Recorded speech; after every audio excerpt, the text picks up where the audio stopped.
चला काय हो, इकडे या. टोलीची मच्छी फ्राय करते. हा, टोलीची मच्छी खाल ना तुम्ही? चला या मग, फ्राय करते. जेवायला या लवकर. आता दुपारी 1 वाजलेला आहे. टोलीची मच्छी आणले, त्याला टोल म्हणतात. तर त्या टोलच्या मच्छीला आता काय लावायचं बरं?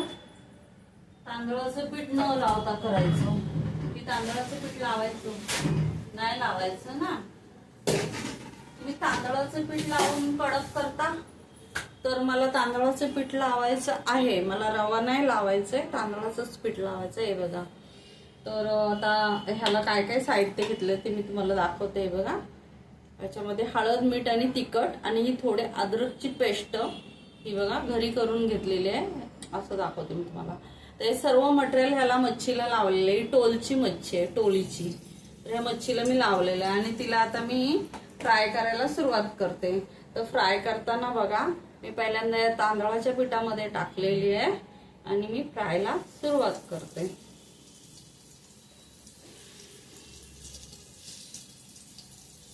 तर तेल पण काही जास्त नाही आहे, जेवढं मच्छीला लागेल तेवढंच टाकलेलं आहे.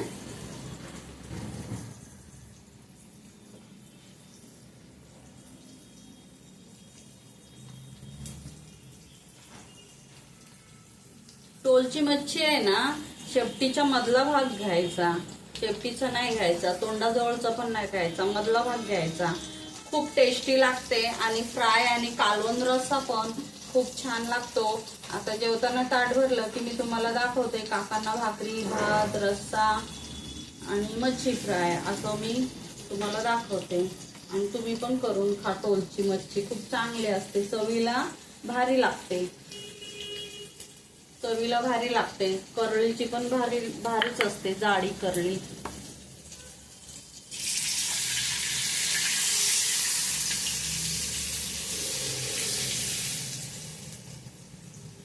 तर अशा प्रकारे मी आता फ्राय करते. आणि डीप फ्राय करतो ना आपण, तर हीच मच्छी रव्याची स्लरी करायची पाणी टाकून आणि त्याच्यात बुडवायची आणि आपण डीप फ्राय करायची. किंवा रव्यामध्ये घोळवली तरी पण डीप फ्राय होते, पण ती जळते. आणि जेव्हा आपण स्लरी करतो, रव्याची पेस्ट करतो आणि त्याच्यात बुडवतो, पण त्याच्यामध्ये तिखट, हळद, मीठ सर्व टाकायचं त्या पेस्टमध्ये रव्याच्या. आणि तुम्ही ही मच्छी डीप फ्राय करून तळा. बघा, खूप सुंदर. काकांना आता ड्रायच खायचं आहे म्हणून मी ड्राय करते. आता ह्या मच्छीची टेस्ट लय भारी असते. म्हणजे सगळ्या सुरमई, पापलेट ह्यासारखी असं नाही म्हणत त्याच्यापेक्षा असते, पण त्यासारखी असते. तुम्हाला कळणार नाही की सुरमई, पापलेट पाहिजे म्हणून. एवढी ही टोलची मच्छी खायला यमी, टेस्टी, खूप छान. आम्ही आणलेली आहे मार्केटमधून. आता ह्याच्यावरती थोडं किंचित असं झाकण ठेवते, का की त्याची टेस्ट त्याच्यामध्ये मुरायला पाहिजे म्हणून. 5 मिनिटांनी तुम्हाला दाखवते.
झालेली आहे आपली मच्छी. चला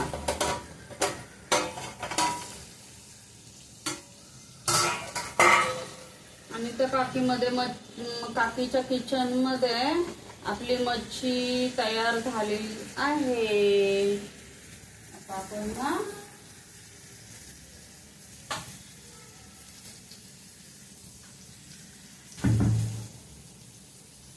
छान असं ना ताट भरायचं आणि काकांना जेवायला देतो. तुम्ही पण या जेवायला सर्व, आणि त्या काकी किचन कडे या जेवायला. कधी येते बरं? चला या.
बघताय तुम्ही काकांना कशी मच्छी भात बघा कसं काकांना जेवण भरलंय. डाळ, ज्वारीची भाकरी, ही ज्वारीची भाकरी आहे, हा भात आहे, आणि ही रस्सा मच्छी, टोळीची टोल, आणि हा भात, आणि हे फ्राय. चला या बघू जेवायला सर्व.